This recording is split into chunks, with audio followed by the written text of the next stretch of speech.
সিংহের মতো গর্জন দিত একটা জাতি, যে একটা হুঙ্কার ছাড়লে বিশ্বের পরাশক্তি থরথর করে কেঁপে যেত। এখন পরাশক্তির অহংকার ছাড়া আমরা থরথর করে কেঁপে যাই। বেশি না, 1400 বছর হিস্ট্রি পড়েন, শুরু করেন নবী সাল্লাল্লাহু আলাইহি ওয়াসাল্লামের যুগ থেকে। নবী সাল্লাল্লাহু আলাইহি ওয়াসাল্লামের যুগ থেকে শুরু করেন, সেখানে গিয়ে দেখবেন ওই যুগটা ছিল জাহেলি যুগ, টোটালি জাহেলিয়াত।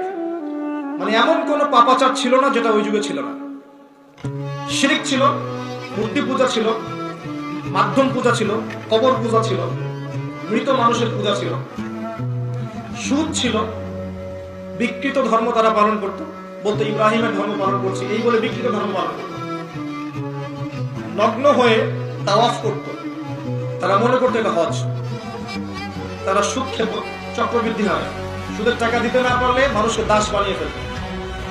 তারা মাদক দ্রব্য সেবন করত, ম্যাক্সিমামই মেয়েদেরকে তারা পণ্যের মতো ব্যবহার করত। কোনো কোনো ক্ষেত্রে জীবন্ত কবরও দিয়েছে কন্যা সন্তানকে। এবং সামান্য বিষয় নিয়ে আপোষে গোত্রীয় হানাহানি, মারামারি, কাটাকাটিতে লিপ্ত হতো। টোটাল জাহিলিয়াতপূর্ণ একটা সমাজ ছিল। আমি আপনাকে এখান থেকে পড়াশোনা করতে বলছি।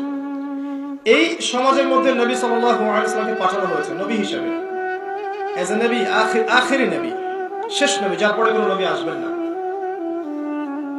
গোলাম আহমেদ কাদিয়ানী এবং তার অনুসারীরা যতই দাবি করুক না কেন, মুহাম্মদ সাল্লাল্লাহু আলাইহি ওয়াসাল্লামের পরে কিয়ামত পর্যন্ত কোনো নবী আসবেন না।